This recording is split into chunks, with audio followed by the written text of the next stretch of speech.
Oh, California's back to their old tricks.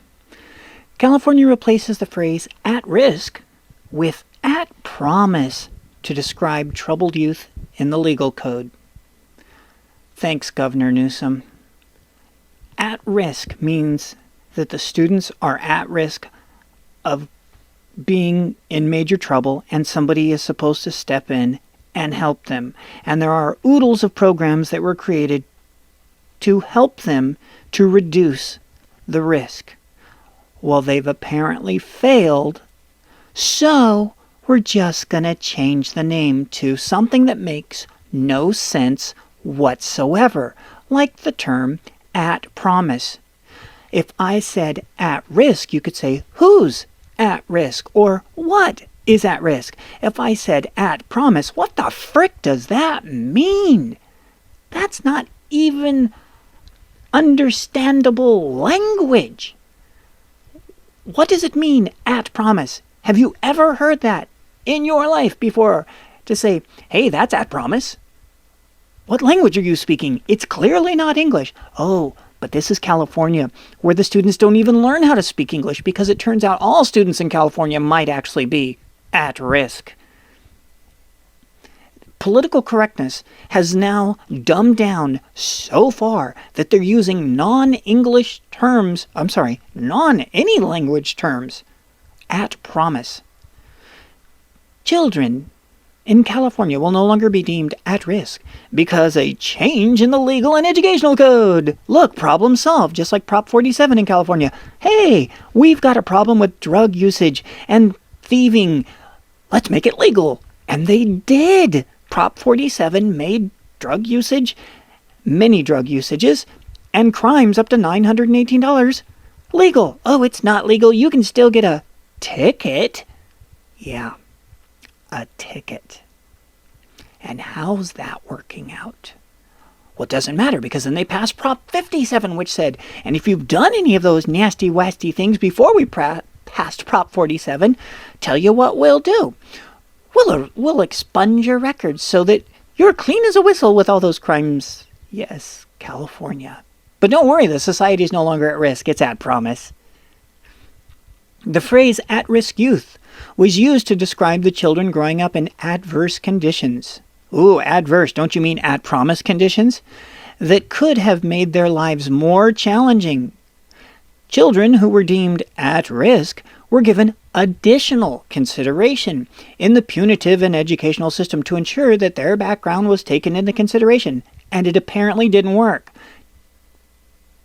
While programs that benefit at-risk youth were popular in California, of course they were, because this state is filled with people who don't like to take responsibility.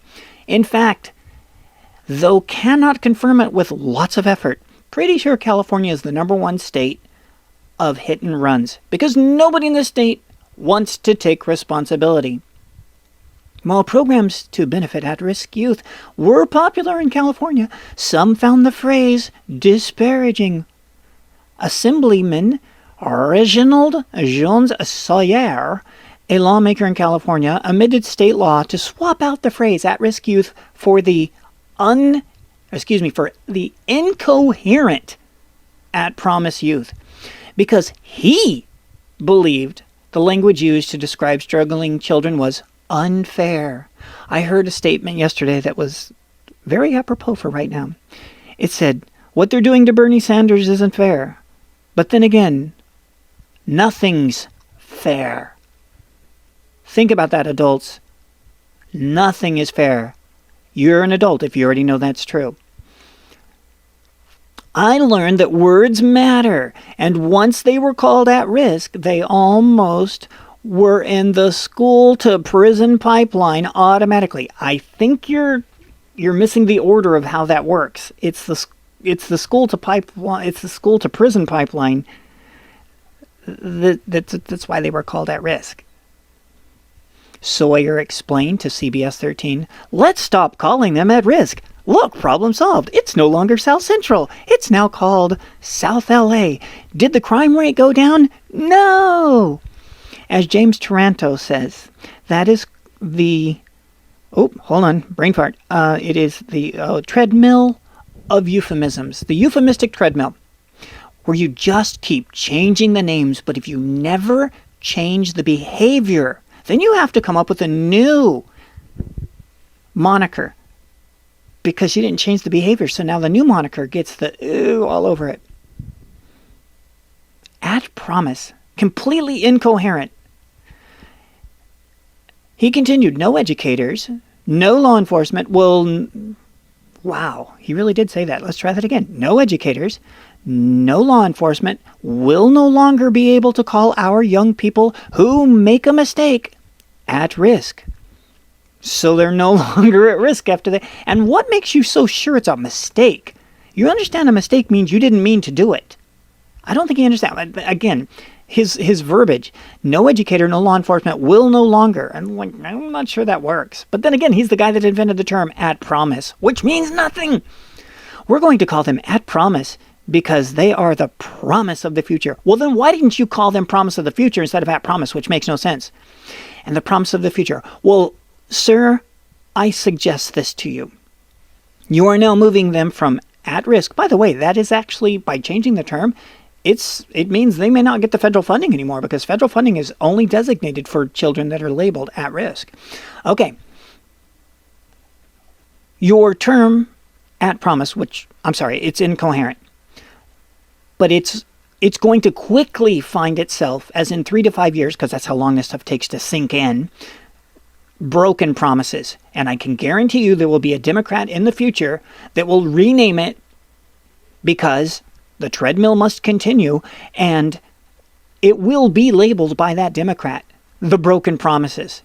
It's so easy to see. The setup is right there. Ooh, look into the crystal ball. At promise. Oh, it's nothing but broken promises. We have to help the children because they're at risk. This is the same state that as of July 20th of this summer will make it against the law to suspend any student for willful disobedience from kindergarten through 8th grade. You can punch the kid, you can hit the kid, all they can do is send you to the office and then they send the kid right back. To give it a name that is completely incoherent just shows the level of education in the state. That a lawmaker that uses those sentences that I shared with you from this article that make no sense and creates terms that make no sense shows the level of education. The dumbing down, the blind leading the blind. Well, in this case, we've gone to the next level. We have the blind and the deaf and the quadriplegic leading the blind. Oh, and did I mention that the quadriplegic has no wheelchair? Yeah, that's how bad it's gotten in California. And you wonder why so many people are bailing out on this state. And then that article yesterday that said, oh, all the people that are leaving California, we know that they're going to infect the other states, and now those states are going to become blue too. Really? Do you want your state to switch the term from at risk, which means something, to at promise, which means nothing? It is an incoherent phrase. And do you want your state to be infected by people who not only can't communicate and are in positions of power, over-education? Do you want that type of leadership in your state that says that all of the actions done by the children were mistakes? None of them were self-directed, self-purposed. Sure, it's a mistake from an adult's point of view, but it wasn't a mistake from their point of view. And if they don't understand that their choices led them in the wrong direction, and they're getting more excuses from adults, then you get California, and then you get Prop 47 that says, oh, it's not even against the law. No, go ahead, knock yourself out. Oh, and then they pass Prop 57 where it says, oh, we'll expunge it. And if you do a hit and run, it's all good. I'm sure I've done several myself, says the lawmakers. If you want more of this content, check out more of the videos on this channel. Thank you very much for watching.